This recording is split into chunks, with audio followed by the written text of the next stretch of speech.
Yes. It was a mixed community. I took dance with Rose Sidman. I played with all the German girls whose mothers had married black soldiers. You had the Monroe drugstore, the Townsend drugstore, you had the Chinese laundry, you had Mr. Schlesinger, you had John the shoemaker, the tailor. My mom would pack a picnic and then we'd go to Franklin Park and then she'd take me to the zoo. I loved to see the peacocks. Dudley had everything. I remember there used to be this big supermarket on the corner of Washington Street where you hit Ruggles called Blair's. And there used to be Woodworths, there was Kresge's, there was Ferdinand's, there was a movie theater. It had everything. I remember when I was finally old enough to walk there on my own, I'll go with my girlfriend and we'll hold hands like two married women. We'll ask each other, what are you gonna cook your husband for dinner tonight?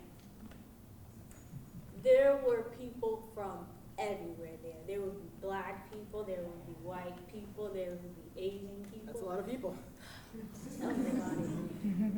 My parents used to tell me about all the people that would come here performing and just hanging out.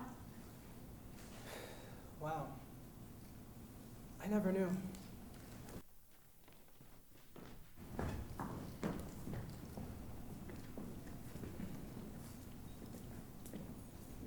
So, what have you learned, young brother?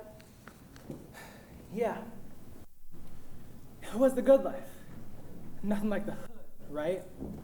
Make you want to stay for good, right? You see so many people, a small community. Relationships are never feeble. Dudley Square was a spot. Every business you could think of. So different from today, yet the same in every way. We had the Irish, the Germans, the blacks, the whites. People got along.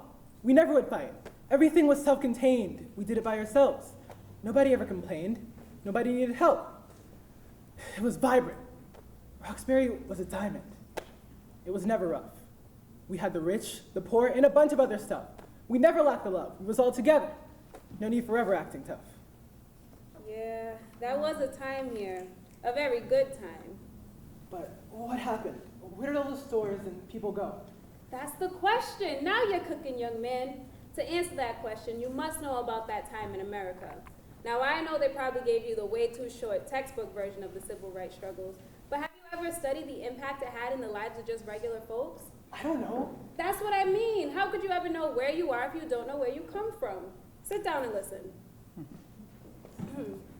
Although the movement may have started in the 40s and the 50s, you didn't start to see big shifts until about the 60s.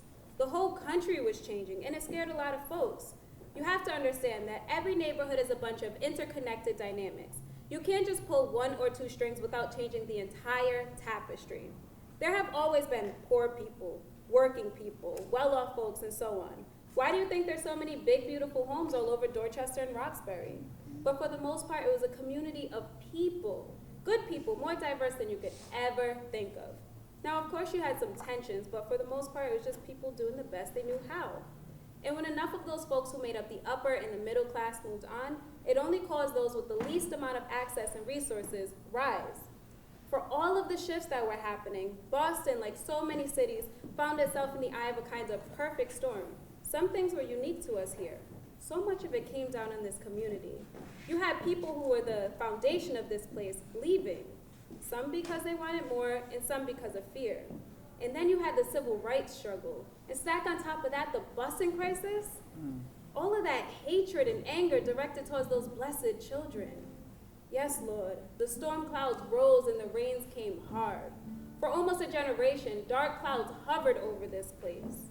What many people outside of this community, and some in it, failed to realize was that this place was populated with just regular folks who now had to work even harder to do what they had to do.